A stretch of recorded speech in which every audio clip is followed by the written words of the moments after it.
My guest today is Grace. Grace, can you tell us a little bit about yourself? Yeah, of course. Thank you so much for having me on. I also recognize many of you in the chat right now. But I'm Grace. Full time, I'm a product designer at Electronic Arts, where I work on a lot of enterprise and some marketing products on the tech side. And I also run a 26,000 member design community called Design Buddies, and we're the largest design community in the world. And so I'm really, really familiar about like how networking works in the online space. And yeah, our goal is to just encourage designers to connect and create a place of belonging. And for fun, I ran a small art business. I actually make pins for fun. This is Fluffle and the Fluffle fam. This is Dongo, Lychee Cat, and Dongo Cat. So I really just like love art and anime. In fact, this is Fluffle teaching, so it's my Zoom background. Really into personal branding as well. So I have a social media and blog that I have been growing since I was like probably 13 years old.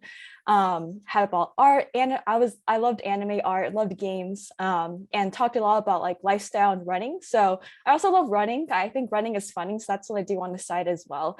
And I recently graduated from Santa Clara University from undergrad in 2019, and I studied bioengineering and computer science and engineering because I thought I wanted to be pre-med and game dev, and then decided to pivot into design. So don't come from design education background. So I'm mostly self-taught as well, but was able to do a lot of networking online during the pandemic to land my first role at EA as an intern last summer, later transitioning to full-time. So I really love design. I love community building, and I have a lot of random side hustles. Yeah, thank you for that. That was a very efficient intro, and I have firsthand gotten to watch you kind of build your brand out over the past like year and a half, because I actually remember like coming across your name back when, like, before you started any of this stuff, right? Like before your EA internship, you were just another person out of like a sea of 1,000, several thousand people figuring out like, okay, like now what do I do? And I've loved how like instead of like and we've talked several times, but like I've always loved that, like every time that we have talked, it's never been about like trying to hack networking or hack anything. It's always been about like providing more and more value. And I love that you built your brand on that. Before we even get to like your professional side of networking, you mentioned like doing content and blogging since you were 13. I have to imagine that was well before you got into product design and UX. Yeah. So can you talk about how doing that in any capacity kind of paved the way for you, or like was it relevant at all to eventually getting into community? Yeah, it was. So online, well, growing up in school, I grew up in the SF Bay area, and there was a lot of pressures to go into STEM. Like growing up in high school, people were like, teachers, parents, friends were like, gotta be a doctor, engineer, or lawyer. And I never liked school. Like I sucked at test taking.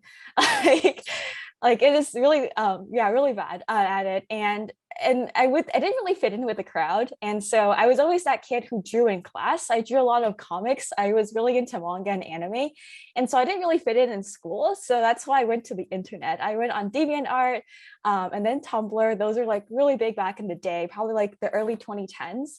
And I started just like talk about like life, and then I started running. Because my mother started paying me to go to the gym with her, I realized I was fast. And that's how I really got into blogging. I got into like the fitness community on Tumblr. And so I had this like running blog called I Run Grace Pace, because I like making puns with my name. And it kind of blew up. I got over 10K in like a year. And I just talked about kind of the struggles of like not fitting in, getting bullied in school, and struggles with like running injuries. And I realized that vulnerability aspect is really, really helpful for people. That kind of carries onto the kind of content I create today, because I realized that instead of like, I know on LinkedIn, sometimes I maybe some of y'all can relate, but when you see people were like, I'm excited to announce I got this like FANG company job. And before I felt like a small potato, and let me know if you can relate in the chat. And I kind of come to terms kind of like since I was in high school, realized that like just flexing doesn't really help anyone. And so I like to talk about like successes, but also the struggles and lessons I learned along the way to get there, because that's actually helpful. It provides value for people. So that's kind of like how it links to me and content creation. And now I work in games because of my early experience in games. And then I was also really avidly involved in the online community space, specifically MapleStory. I was a guild leader when I was 14. And I was this random 14-year-old girl who bossed around a lot of 29-year-old dudes around and coordinated boss battles. And I and yeah, I just love MapleStory. And like my parents never knew. They would be like, they're like scream at me if they knew. So it's a combination like not fitting in school, going online, expressing myself, talking about like struggles and having people like resonate with it, and having people reach out and saying that my struggle sharing helped them a lot. And so I really feel happy when I receive those messages, and me just loving games and MapleStory, and leading guilds with random dudes on the internet and gathering those communities and later forming design buddies from that experience. I totally remember smashing mushrooms in Maple Story. Yes. That's pretty awesome. So fast forward, you're in the midst of building out, a very successful community. I would probably call like being very in community and managing like a small one of my own. Like I can tell you probably have the most active design community in the country right now. Like size aside, like it is very, very engaged, and it's the only community that I've recommended in my own community for people outside, to join. So like, kind of off of that, what does just in general effective networking look like to you? Like, let's assume that it's in the context of online. Yeah, I feel like it's being making authentic connections. It's like I used to feel like networking such a scary term. Like no one really taught me how to do it in school. In school, they just teach you how to like do academic stuff and follow instructions. And networking, there's so many nuances. And so I just like to break it down and say it's like making friends, and friends help each other. And so I like to just be curious about like people on the internet and just like ask them about their life, share about my life, and finding ways they can help each other out. So I feel like a lot of times when I was thinking of networking, and the mistake I used to make before is that I come with the mindset of wanting a job, like I want something out of this. And I feel like people can really sense that, and I can sense that, and I'm sure a lot of people can sense if people are reaching out just for purpose of a job. It's very transactional, feels very inauthentic. So I just like to say it's like making friends, and friends help each other out. That's how I like to go about networking. Yeah, I completely agree with you there. Like, I like to have like a general goal in mind. So like, why am I trying to connect with people in the first place, right? And in the process, like I've made some of my best like just kind of design friends, like both locally and online. But like you want to have just like a general process in how you kind of go through that crowd. Like if the internet is just one massive design conference, right, you have to have like a method as to how you go through it. So like how do you go through that? Like when you had goals and when you were trying to build out your network, how did you navigate the million something people to kind of go through to identify like, okay, like I want to build a relationship with this person and this person and this person. How did you go about like identifying them and then kind of like ice breaking? Yeah, great question. Because I know the internet is just a vast, wild place. And how it kind of started was so my networking journey kind of started when I really knew what networking was at Grace Hopper in 2018. But I would recommend, I guess, an action item is to join groups that people like, maybe like local groups, or also like, well, now we're in the pandemic and things are all remote. A lot of Facebook groups is how I actually started. I actually started at this group called Subtle Asians Bay Area on Facebook. And that's how I like started to like meet people on the internet in real life and realize everyone's like pretty wholesome. So I kind of started small, and I also just reached out to like local artists having local meetups. This was kind of like before the pandemic, when I just started like my mindset of like networking. And then after the pandemic hit, I guess this is kind of more relevant to what we're going through right now. Is to just find online communities. There's so many. You can even find some that are close to your region. Design Buddies is the largest one. I can also drop a link in the chat later on, so y'all can join. And so I feel like it's all about just like seeing how just like meeting people through these communities organically, just looking at the posts, looking at people's like intros and stuff and connecting that way. And then that helps you, being in the same community as someone else helps you have like something in common to connect with. So now you can find each other on LinkedIn, or you can find me on LinkedIn and say like, hey, we met at this like webinar, Yep. let's connect. And I see that you're also learning design, let's connect and like support each other in our journeys and stuff like that too. And so I think that like the first part is like joining communities to find like-minded people already in a mindset of connecting, and then finding them on like social media and just like connecting with them with that point in common. And how I personally started, I had a mentor who I met on Subtle Agents Bay Area. That was like my first mentor, and he was like a senior recruiter. And I actually ran this like work study group chat, and he wanted to be added in it. He asked if I needed help with anything. So I was like, yeah, I am struggling to find a job because I am noob. And he told me this advice. Another action item is he told me to how to search for people on LinkedIn. And so I would filter by people by like, and so this is like me during COVID, really desperate for an internship. And I was just like, okay, senior manager or director, and filter by company, filter by location, connect, connect. Mhm. And I would send a personalized, so I sent 400 messages, 400 connection requests. And this is what I would say. I would say, hello, I'm Grace. I am a grad student studying computer science and engineering, looking to pursue a career in UX/product design, and would love to know how you got to where you are today. And yeah, and so I had about 30 coffee chats in a span of like a month or so, and I got to learn, and I kind of came into the mindset without asking for a job, because that was a mistake I made really early on. But instead, I would learn about that person's journey, and I would also specifically look for people who had similar backgrounds as I do, so we can like connect more, and ask them questions about what struggles they went along the way, what's their path like, what resources to recommend, and then the director of my team at EA, Marlon, he was like, yeah, do you have anything you're doing this summer? And I was like, no. And he was like, do you want to intern for us? I'm like, yes. And so that's how I got it. Yeah, but I had a friend who did something similar, and it's really a numbers game. He sent 2,000 connection requests. Yeah. I sent 400. It is really a numbers game, and the main thing is don't give up. If you see a lot of people ghosting, that is totally okay. That's totally normal. A lot of times these professionals are busy, but it just takes you one yes to change your whole life. So just keep going, and don't compare yourself to others, and don't worry about it. But just to sum it up, join some action items is join in common and say that you're from the same community. And the second part is just find people through LinkedIn search and just being Yep. curious. And then another piece of advice I like to give is like, if you ask for a job, you get advice. If you ask for advice, you get a job. So just stay curious, and people love talking about themselves. So just like ask about that person's life.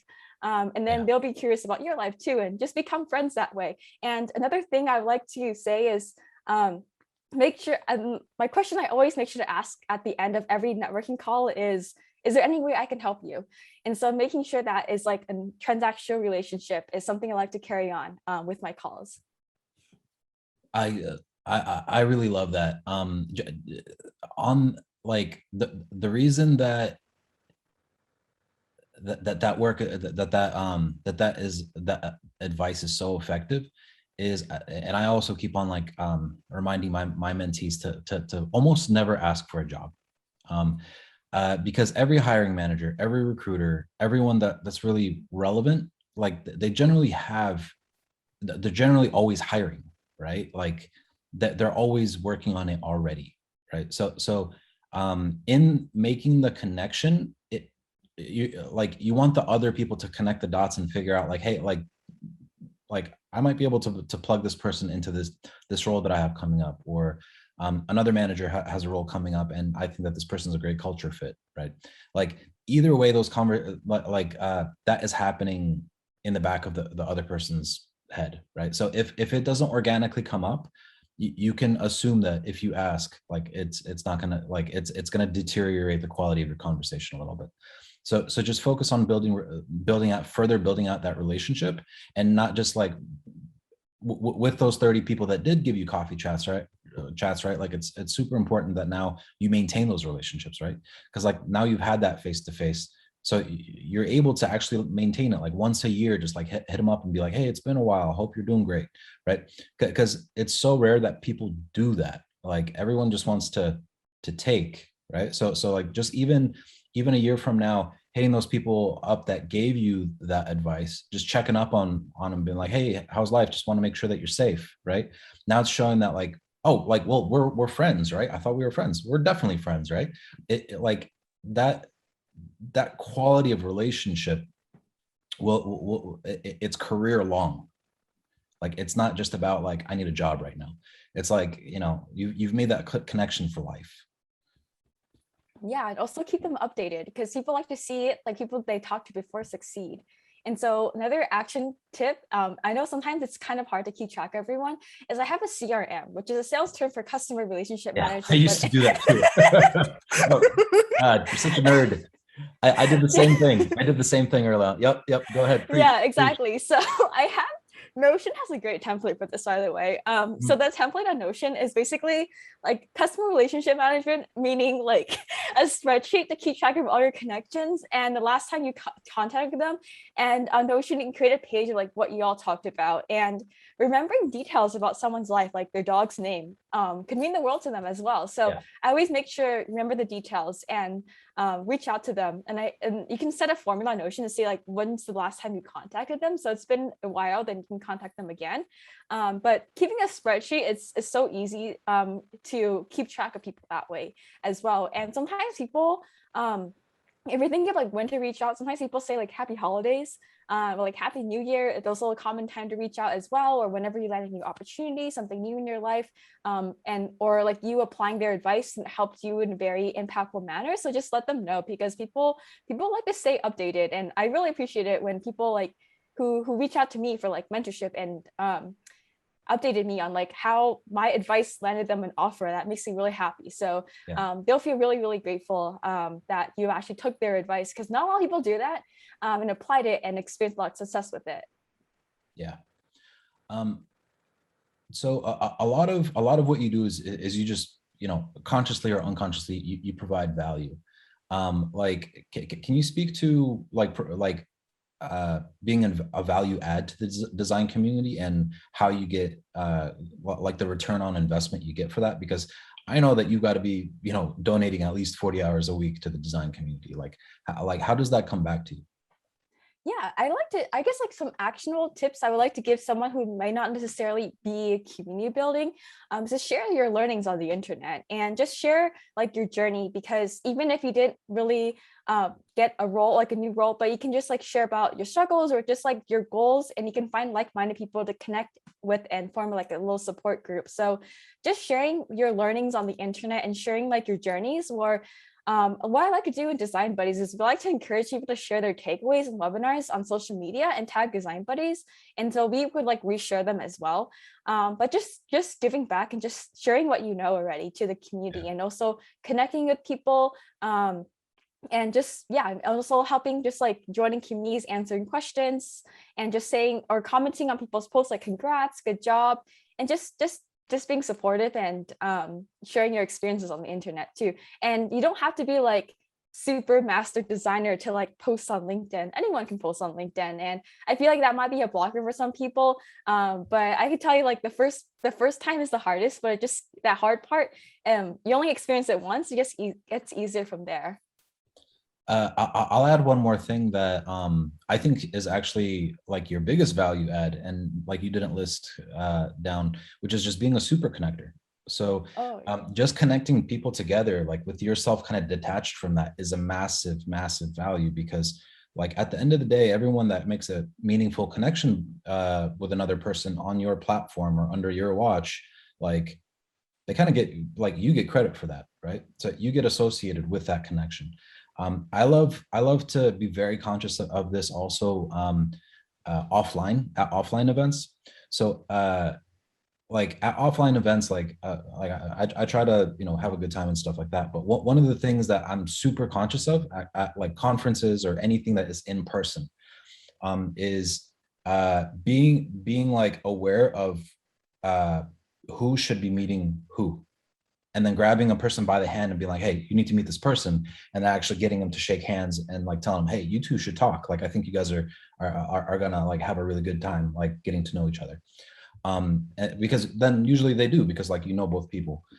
Online, I do the same thing a lot too. Just like, if I know someone would benefit from a referral, right, just getting ahead of them even asking me for it, and just like offering it, like, hey, I actually think that you're a perfect profile for this thing. Like, can I introduce you to 3 different, you know, recruiters? And, you know, usually they're like, yes, please.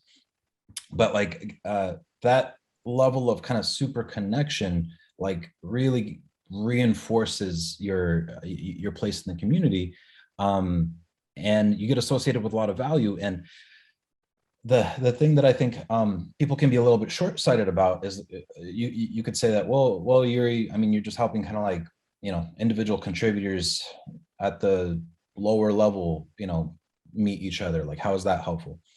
um I guarantee you that the people that matter notice these things, right? Like hiring managers, directors of recruiting firms, right? Anyone that's in a place of influence, right? Like, there's a very short list of people that organically make these connections and add this value. They are going to reach out to you at some point. So like, this stuff always comes back to you. But I just want to give you props, Grace, because like, you're one of the best super connectors I know at this point. Thank you. I appreciate it.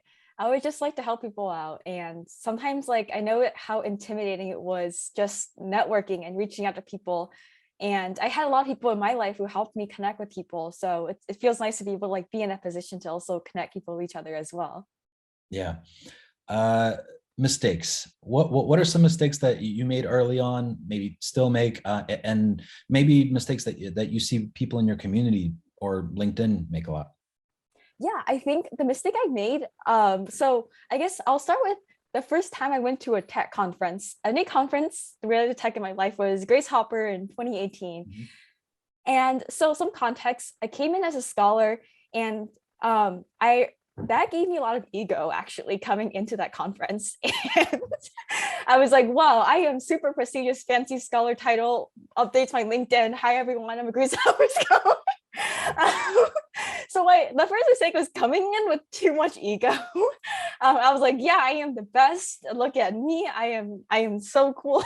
Um, and and it was people like just didn't vibe with it. I Yeah. mean, like some people did. Some people were like really nice. I'm like, yeah, that's cool. And they're like, yeah, bye.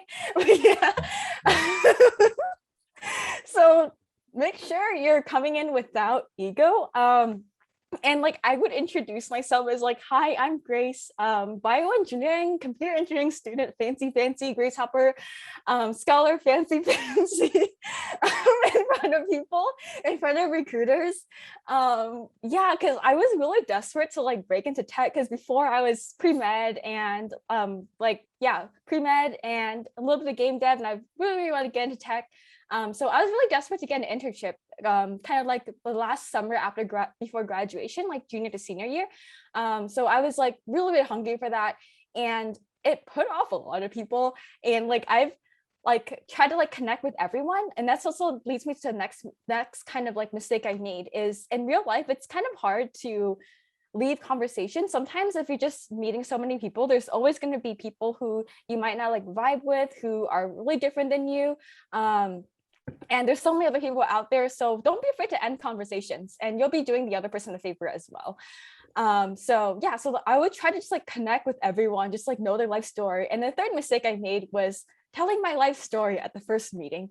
And I remember this is that great game developers conference. I made my first VR game, and I was showing everyone like one whole minute demo, like 1 minute and 30-second demo video. Like every time I meet them, I'm like, hey, let's like demo, like let's check it out. And yeah, and then people were like, yeah, that's very nice. Some people were like, yeah, I gotta go, bye. Yeah. And so and so yeah, so to sum it up, the first mistake was going in with too much ego, trying to like hyper flex, because I mentioned before, like flexing doesn't really help anyone. And so I just like to focus on giving value. So like just coming without ego, coming in with curiosity. And the second mistake was like staying too long in conversations, and just like don't be afraid to end conversations. If you're not vibing with them, you'll be doing both of yourselves a favor. And the third mistake was like don't tell your life story at the first meeting. Mhm. I love that. Two more that I would add, and I know that this first one you also hate is any kind of copy paste networking. Like, Yes. make sure that you are not like copy pasting anything. Be really intentional about who you are connecting with, and if you want them to actually like respond to you, right, like give them a legit reason to. Don't just like blast people. It drives me crazy because like I get a lot of people that hit me up and it's very obvious that they just like copy pasted some message when they're DMing me. So avoid that. um it's like, it looks like rain's coming down here. And the second thing is be consistent, right? So and what I mean by consistent, I mean consistency as far as like, meeting a lot of people, regularly is one thing, and that's not what I'm talking about. What I'm talking about is like be intentional about the brand that you want to be associated with, right? Don't be salesy one day and then ultra, authentic another day, and another day. Like, don't keep on changing your mask, right? I'm not telling you to necessarily like be yourself, right? Like, if you want to be yourself, be yourself. But what I am saying is like, whatever self you decide to be consistent, right? Because it's really weird when you run into a person in different contexts and they act differently. It just makes them look like super phony. So it like, and the reason I'm saying that, like choose the one that you want to be, is not because like I'm encouraging you to like, act. I'm more just like recognizing, look, like, you're going to be faking it for a long time, right? Just be intentional about how you fake it. Don't like put on a new mask weekly. Like, if you want to, if you want to tell yourself that, you're going to be super technical, right, then like make that your brand. Like, if you want to tell yourself that that you're going to be all about leadership and people management, then run everything through that lens. But be super consistent, because like, if people run into you more than once and they get different, completely different messages from you, depending on the context, right, you're going to have a very, very weak brand. uh Next question for you is, what advice do you have for people that are struggling to build out their network? Like, I get this question a lot from people, just like something's not clicking, they can't find the right rhythm. Like, what advice do you have for them? Yeah, first of all, oh, for the branding one, definitely agree on personal branding and being consistent. Like for me, an example is I like to be more playful and just more chill. And that's like if I were to work in like the medical tech space, I would much be more formal. I would have like formal top, but I'm just like super casual. So because I work in games, so it's like more chill. But for advice on someone struggling to be networking, you just want to say it's like it's totally normal to feel that way. A lot of people struggle with that, even I before, and it can be really, really intimidating. And I guess the first piece of advice I would give is like, you don't have to click with everyone. It's impossible to click with everyone. Even if I try to like be super, super nice and wholesome and just want to have a good time and chill with people, people still hate me. And that is okay. Most like 99% of the people are friendly and 1% are not. That's what I kind of noticed in my life. Most people are just like chill people. People could like not like you for something that's going on in your life and their life. So it's not your problem. It's not your job to like everyone. So I guess that's the first thing, because that's what I struggle with, is like I thought I want to be liked by everyone. And then this life as a people pleaser is super, super exhausting, and you'll be really inconsistent with your brand if you try to be liked by every single person. And yeah, so just having that mindset, just like, yeah, I just want to be myself, and like your vibe attracts your tribe. So yeah, and don't feel pressure to like connect with every single person. And the second thing is joining communities like design buddies, UX career support, and just like posting your learnings, connecting with people, sharing value, helping answering questions, connecting with like-minded people. So those are ways you can just like meet people organically. So I think of these things as like class, or just like when you're back in like high school or college, meeting people in like clubs and just like, hey, what do you do? Or like, what do you study? Like, what hobbies do you have? But taking these like in a UX community kind of standpoint is what I would say. And yeah, that looks like just connecting with people and just participating in communities as you would in real life in these like high Mhm. school, college, club settings. One more thing I would add is like have this kind of like goes right with what you were talking about earlier with like actually having filters and like picking who you're searching for is kind of like it was really helpful to me to have like a specific type of profile that I was searching out in specific seasons. So like I would be intentional of like, okay, for the next couple months, I'm just going to focus on building really good relationships with recruiters, right? And that helped me like really early on because like it was through those relationships that I eventually was able to land my first big break at Microsoft as a self-taught designer. Um, and then you know at another point, like I was really intentional of like I want to have as many design managers that as many meaningful relationships with design managers as I could.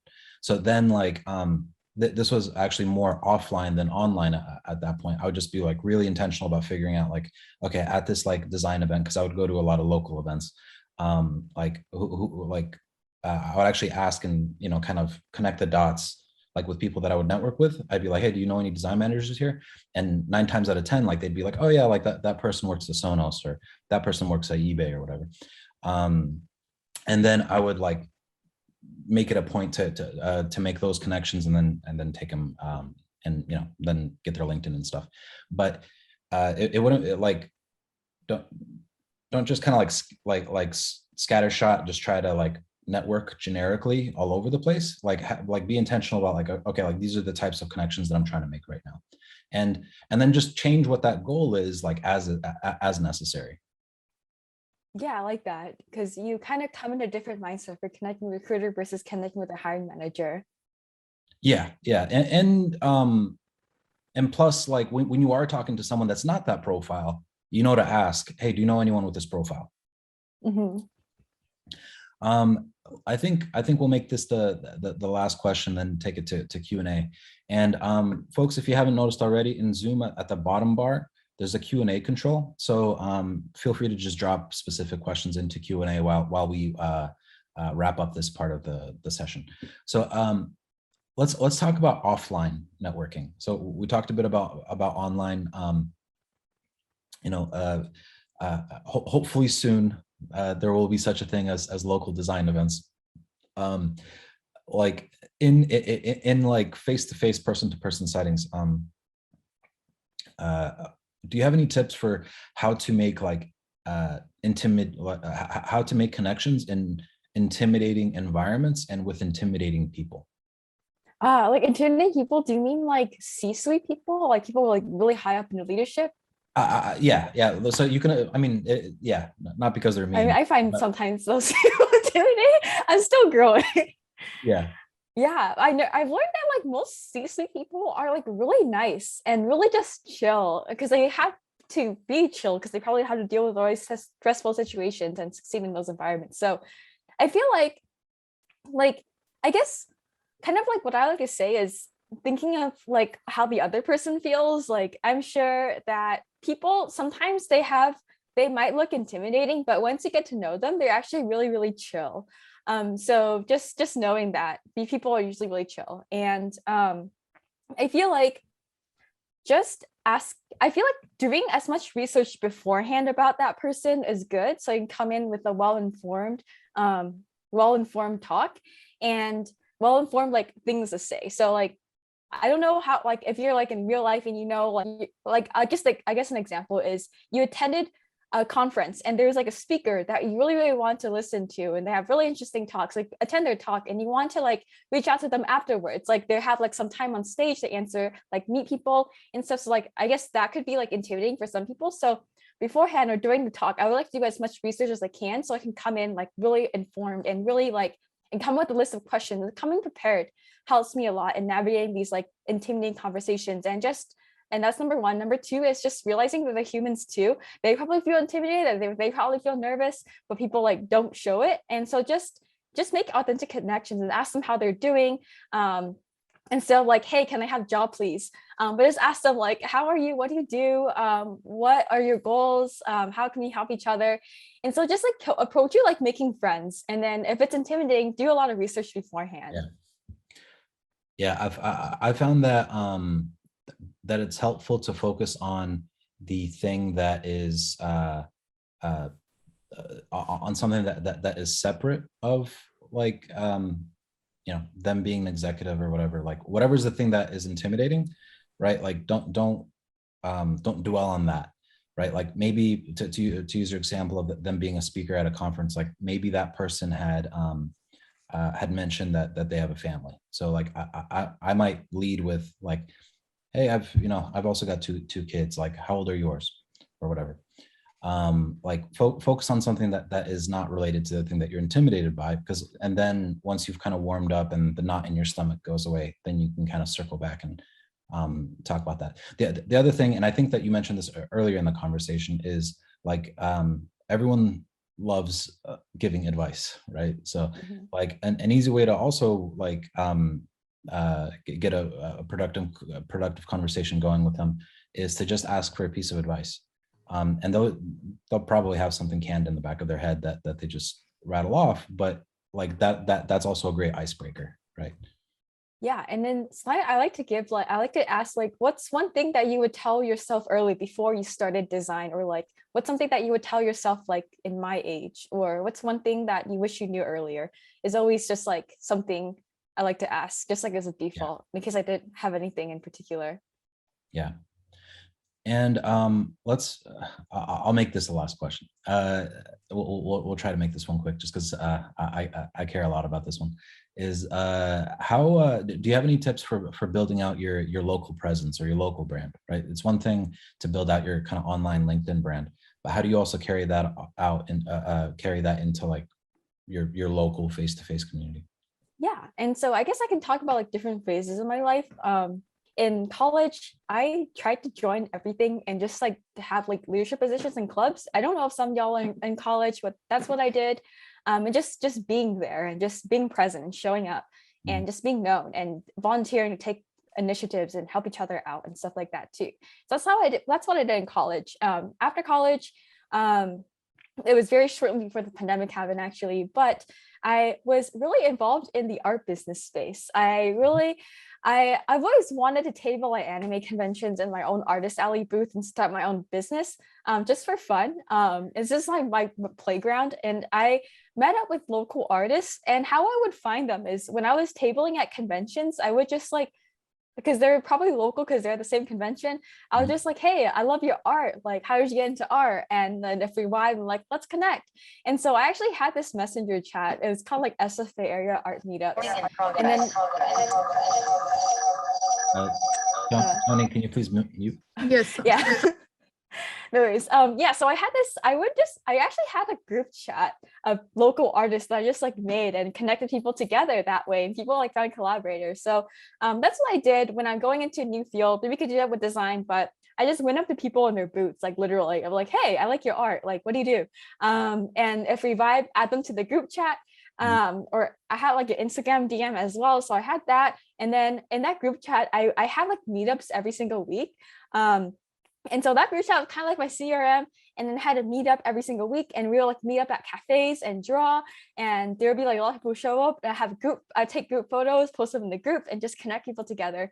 And yeah, that's kind of how I did. In college, it was a lot of just like showing up, being there. And in real life, I guess everything's real life, but like life at a college was just showing up and being there and kind of being that super connector, and just like creating a group chat, like creating my own local community.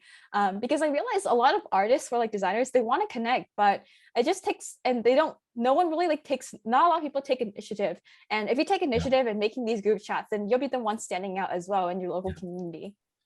yeah. I agree 100%.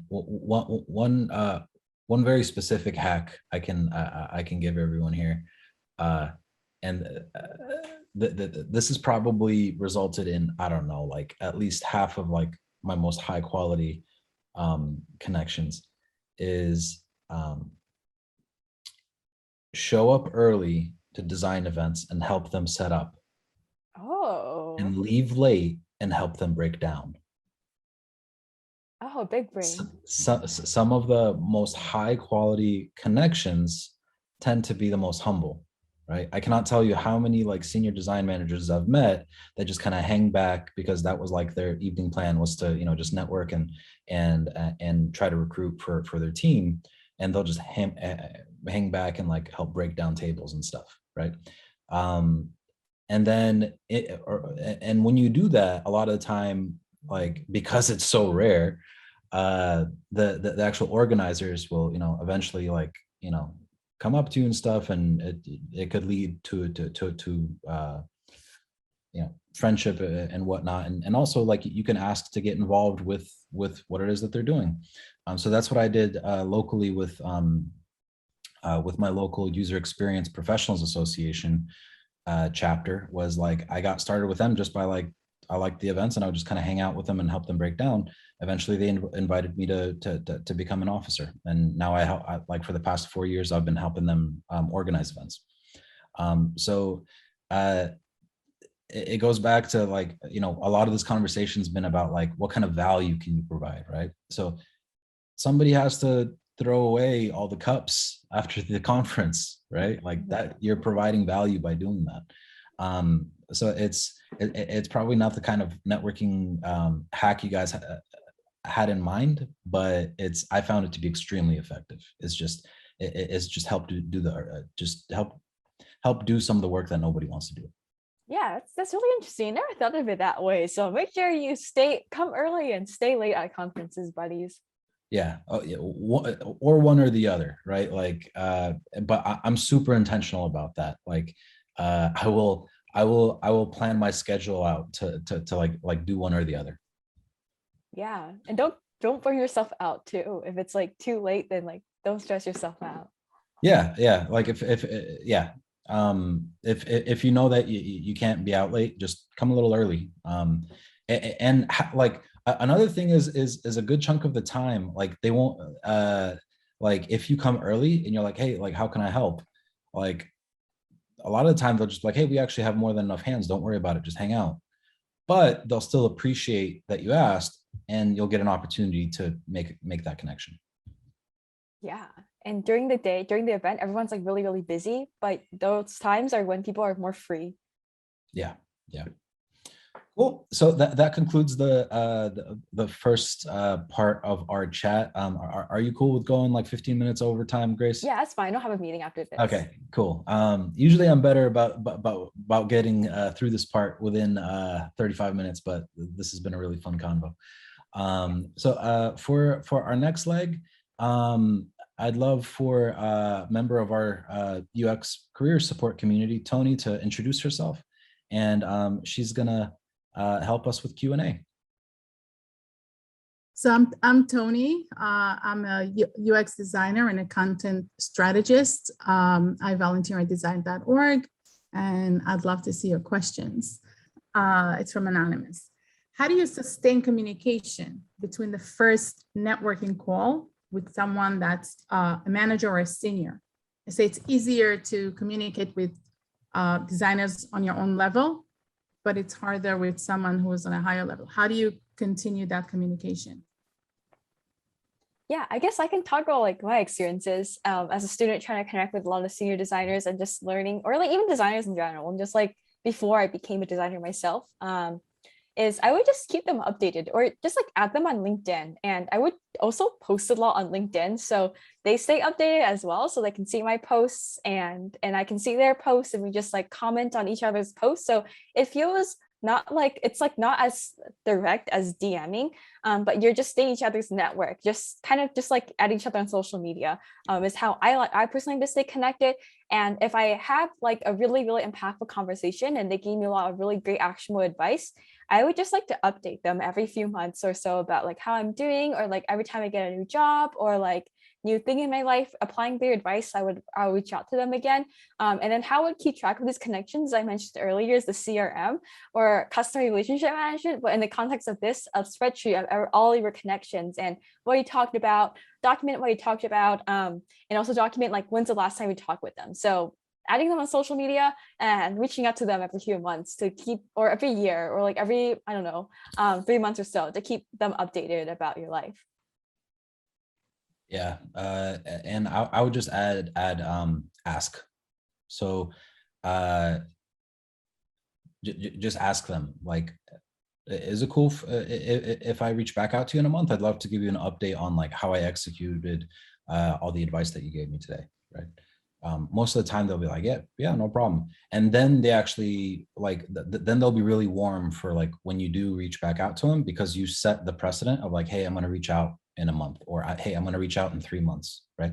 But like whatever that period of time is, make sure that that's actually what you're going to do, right? Don't say, hey, can I catch up with you in a week, and then reach out in 6 months, right? Like, because at the end of the day, and especially in the beginning stages, they're doing you a favor. So like be exact about it. And one other thing is in that conversation,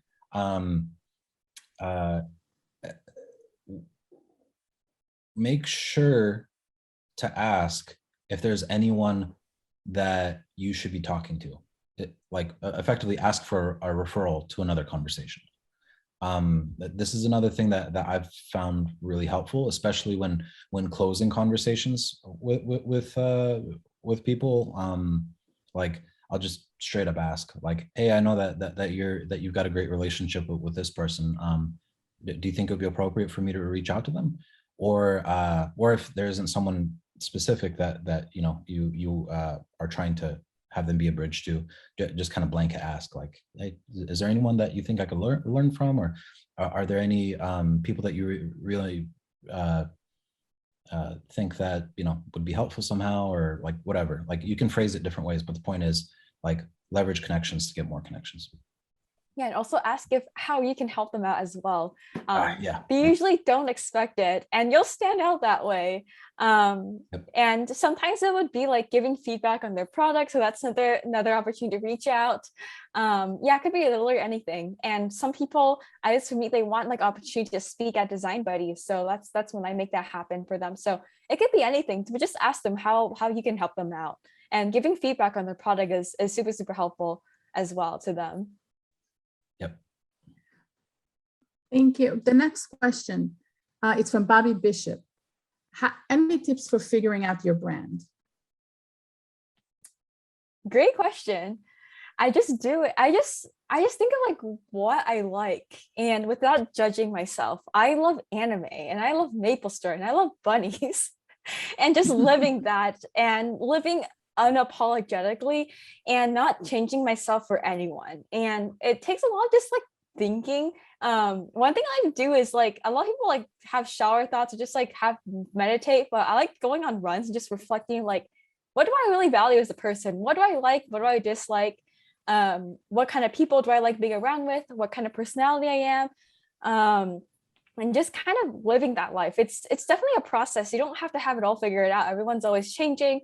But just knowing a little bit about yourself, like whether you like, I don't know, like you like games, you want to work in games, and just doing that. And I guess for personal branding, it's all about like doing things and telling people. And yeah, and so I do that on LinkedIn. I do things, I tell people about it, about like what I learned from that too. And so it's, yeah, just I guess like find out like what you like and just live authentically and live unapologetically and just be yourself and don't change yourself for anyone, and don't be afraid of people judging you. If people judge you, then and so what? Like they're not like, I don't know, your boss or anything. So yeah. I feel like in some ways, like as far as branding goes, like Grace, you and I are probably like tracking in opposite directions, even though we're both like intentional about what we're doing. But like to contrast with that, like I'm very like intentional about what I put out. Like what I mean by intentional is like I like put down the principles of like who do I want to be, right? So like another I guess my answer to the question is I think about where am I trying to get to? How is it different from where I am today? And how do I need to reposition my brand to get me there, right? So like at a certain, like, because I've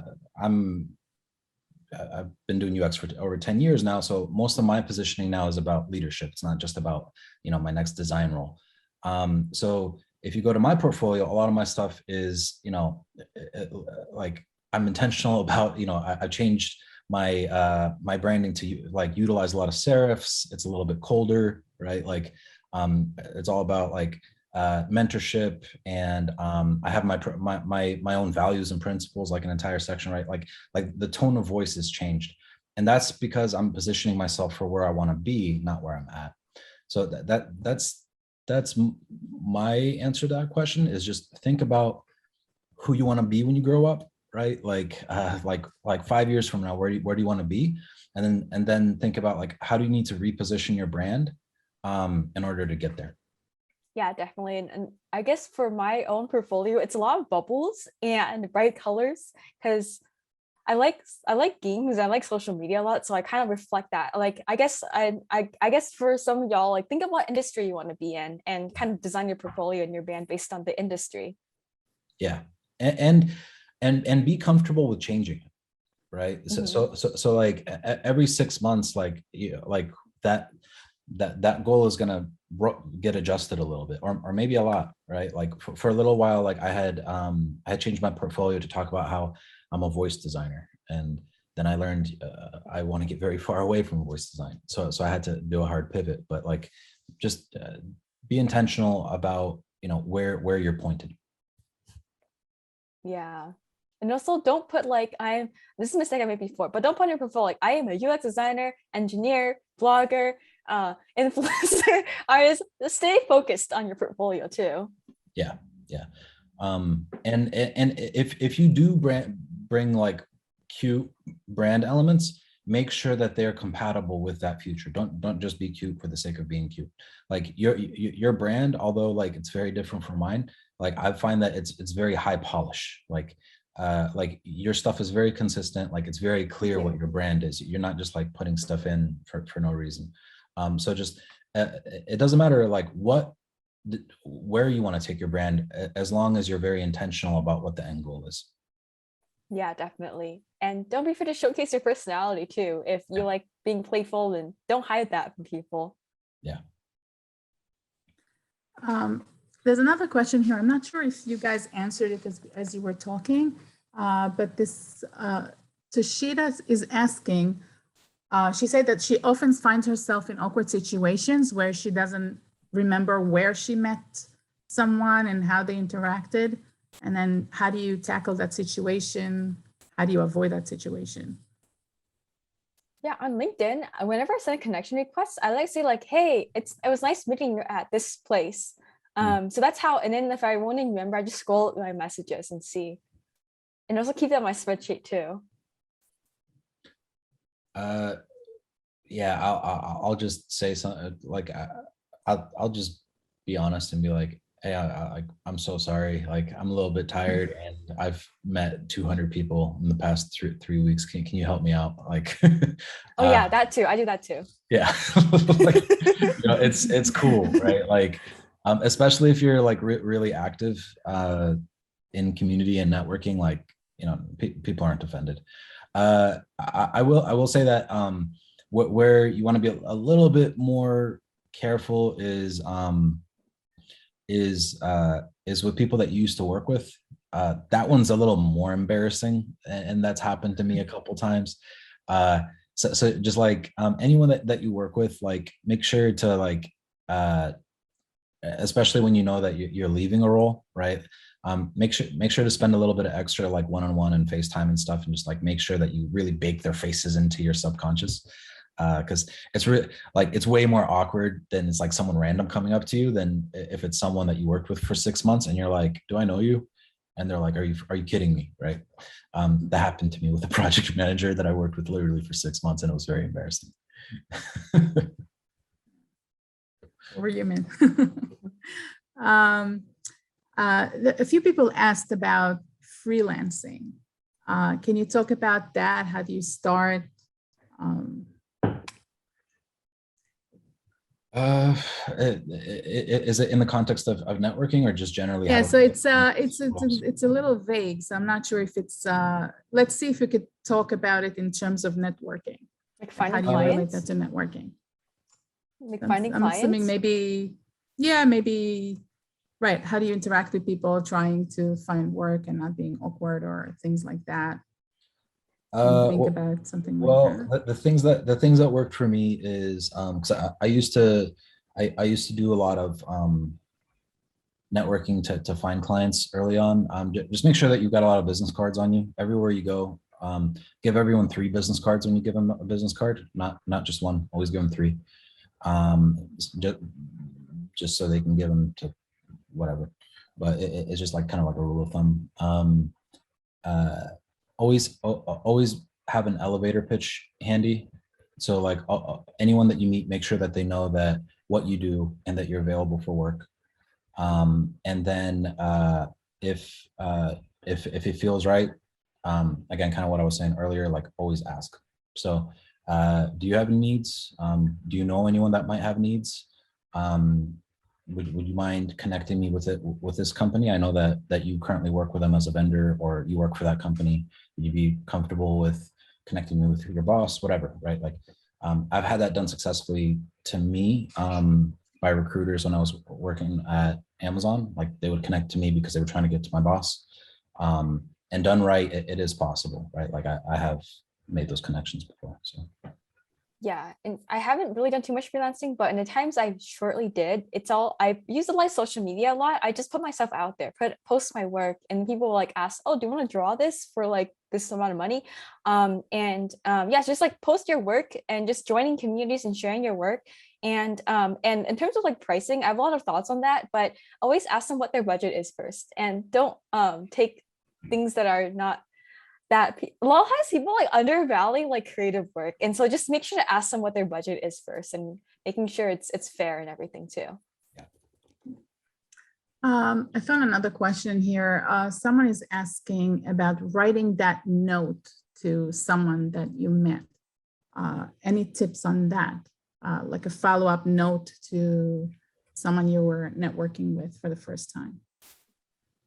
Yeah, I would say I would reference things in the conversation. So I'll be like, hey, thank you so much for taking time to speak with me. Like yesterday, I learned this and this from you. And congrats on like anything that they say. And let's stay connected. And feel free to reach out anytime, or maybe like, is it okay if I reach out again for so and so? So yeah, always like reference things in the conversation to make it really unique. yeah, yeah, just to echo that, like it's almost like providing notes, and to kind of put a pin of yourself into their mind so they don't forget you. I think we kind of covered all the questions that I see. There's one question here for Grace. I'm not sure if it's related to networking. The question is, if you could talk to your past self and give one piece of advice, what would it be? Yeah, I have a lot to say to my past self. I would say, I'm allowed to swear on here. Oh, probably not. Okay, I don't know. But just don't worry about what other people think. Like people are more worried about themselves, because I struggled a lot before as a people pleaser, and it burned myself out a lot. So don't worry about what other people think. The real people would understand, and set boundaries. Don't burn out. Make sure you know your wants, and making sure that everything you're getting value of. Because when I was younger, or maybe like a few months ago, I got taken advantage of by a lot of people by putting my blind trust and just wanting to please them. And so I would tell myself, like, know my worth and set boundaries. And sometimes people like will not be happy, but that is okay. 99% of the people in this world are nice, and it's natural human nature to focus on that 1% who might be like trolls or whatever. But it's not your job to please everyone. That's what I would say. It's not my job to please everyone, and set boundaries. And also don't listen to other people who say you can't do something.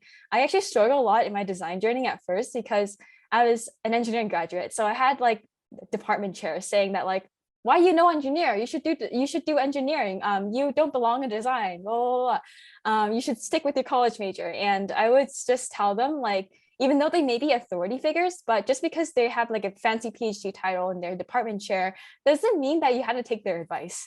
It's your life to live, and life is too short to live under someone else's dream, or someone else's goals for you. So yeah, so it's all about just like standing up for myself is kind of like the common theme I would tell my younger self, or myself 6 months ago. Uh, my my answer to that would be to to not try to game things quite so much. Like don't try so hard to like find the VPs and the executives and like make these connections with really high level people. Especially like earlier in my career, I felt like that was like going to be like a career hack. Um, I found that it's like the most meaningful and most useful, like practically useful relationships that I've had have been just like with either peers or people who are coming up, or just like regular quality connections, just like kind of like what you were saying, like just trying to make friends, just like organically, like you become friends with people. Reason being because like, you know, today it's August 20th, 2021, but people are going to be in different places in 2025, right? Like, so the more just like you enjoy the process of just meet people, you know, make friends, enjoy the ride. Like you're actually like planting seeds for your future, right? Because like a lot of these people, they will be design managers, right? A lot of these people will be like rock star executives, right? Like, and and um and you'll have those relationships forever. Whereas I found like a lot of people that I've like overly tried to be like, hey, like I really want to like meet, you know, get in with this person. They turned out to be completely useless because like they'll provide a little bit of advice to you, but like they're not interested in, you know, being friends with you. So that's my piece of advice is don't try to game networking too much. Just kind of enjoy it, right? Because at the end of the day, like these are the relationships are going to transcend even your career accomplishments, right? It's at the end of the day, you're just going to remember having fun with people. You're not really going to, you know, it's not going to be about like what you worked on.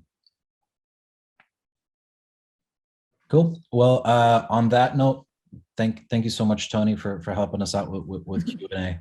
On that note, we've gone a little over, but this has been a lot of fun, everybody. I just want to encourage everyone again, if you haven't already, to join the UX career support group. And if you need anything beyond you know, the group, you know, feel free to direct message me for mentorship. Grace also offers mentorship, and be sure to join Design Buddies. As I mentioned earlier, it's the only design community that I actually personally endorse because it is really effective and wholesome, and like it's super sincere. Like there's like no marketing in there. Grace is ruthless with like not letting people like self-promote and stuff. Grace, is there anything that you wanted to say before we concluded? Yeah, thank you so much for having me on. I really appreciate it. This is a really fun conversation, and definitely join Design Buddies and UX Career Support. Our goal is to become, you know, just like a place where anyone can feel belonged. And we're just really inclusive community, and we have our mascot Fluffle, the bunny here. So there's Fluffle, the friendly support character, as you are a hero of your design journey as you join Design Buddies. And so just I always say this after every Design Buddies event, but stay positive and test negative. It's my dad joke. Love it. Thank you. All right, everybody. Take care and God bless.